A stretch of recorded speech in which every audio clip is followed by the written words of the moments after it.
Good evening, everybody. Here we go with discussion 5 as we wrap up to the end of the class here. I chose chapter 9, Charles Berger's uncertainty reduction theory. And I chose this theory because I think it's a very life applicable theory. It provides a lot of insight into how we as individuals communicate with one another and the fears and anxieties and planning that goes into everyday situations in which we're going to meet with different people and be forced to deal with different aspects of communication and how we deal with intergroups and interpersonal relationships. The theory comes from us from the mid 70s from Charles Berger and Richard Calabrese, who developed the community theory to specifically look at the interaction between people prior to the actual communication process, which I thought was very instrumental for people to be able to understand what we go through as individuals, whether it be a job interview, whether it be a first date, whatever, however that initial communication process, builds and accumulates in our processes that we go through in order to justify ourselves in getting to that point.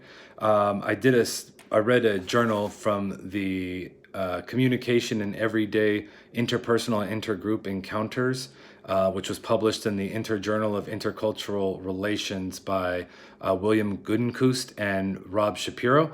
The journal entry was really interesting because it took how people take their interpersonal relationships and build a foundation and understanding in the actions.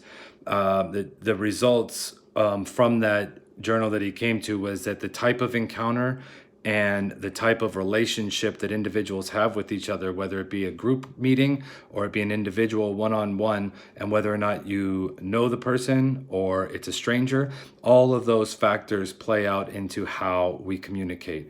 The uncertainty reduction theory takes several different approaches in how we get to being able. There's two different types of uncertainty that are within the theory itself. There's the cognitive uncertainty, which pertains to the level associated with the beliefs and attitudes of the people that we're going to get to. The second is the behavioral uncertainty.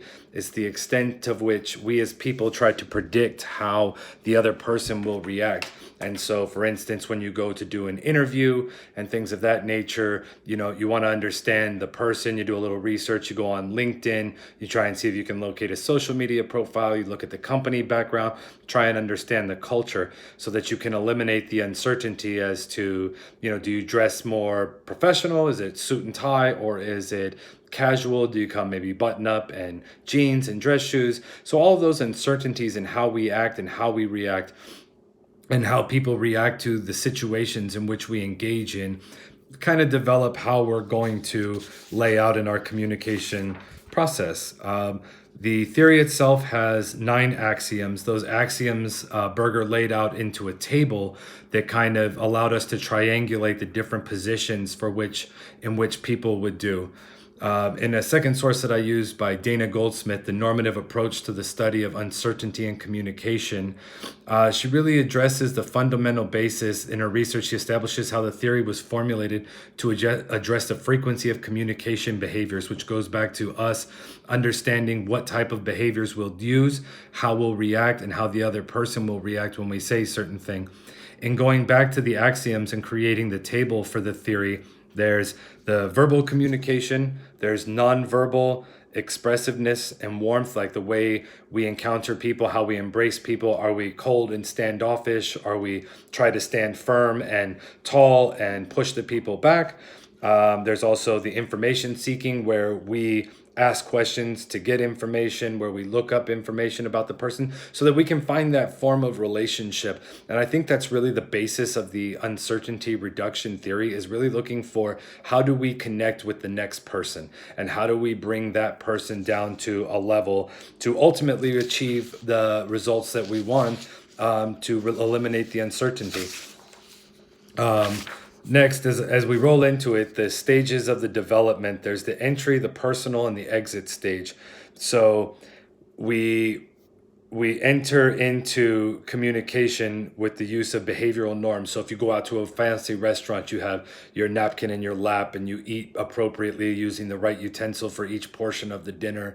You maybe have a glass of wine and So there's very particular behaviors and social norms that have been established over the course of years in the mannerisms and developments in which we communicate. So if there are things that are socially acceptable, and that's what we choose to have at our entry stage. The personal stage is where we are, their attitudes and beliefs is we interact with the stranger, and from there we try to discover their values, their morals. We ask, questions that invade that personal space and try and get them to give us information so that we can monitor and dictate and manipulate our conversation to appease to those values and morals.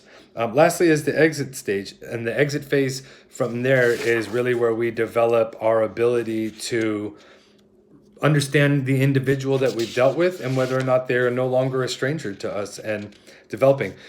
So with the uncertainty reduction theory, it bases on several different factors: man, woman, cultural, intercultural, group settings, individual settings. But the real reason that I chose to further understand this theory is to really be able to understand how you apply it to everyday life. And I found most recently, I was just interviewed for a current position. I actually just started a new job, and I was interviewing for a new position for a CEO of a manufacturing company. And so, you go in there, it was an individual within my industry that I work in that I had never heard of or dealt with or met with over the course of the 15 years that I've been doing this. And so I was reached out to by him, and it was really kind of understanding, okay, who in my network do I know that knows him? Who do we mutually know? So is that ability to go in and establish my role, give him personal references that he can validate my, endeavors and my successes. And I think it's one of those things where the uncertainty reduction theory really plays into our abilities to be able to go at everyday life. I think it's very fundamental in the job hiring process and the work environment. And it's also one of those as we, incorporate into our lives when you just try to meet new people and individualize, we all have some form of a level of uncertainty. And within that level of uncertainty, we need to be able to address all of our different concerns. And Berger's theory applies several different aspects that allow us to passively aggress things, to be aggressive and go out and ask questions and force ourselves within that. And I think that ultimately, Berger's theory really gives us, the ability to, information seeking is what it comes down to. And that's how I concluded this video, is really, it's our ability to discover information about someone so that we can set ourselves up for success and be able to put the other person at ease that we're talking to and allow ourselves complete success in the end result. Thank you guys. Have a great class. I look forward to seeing all of your other videos.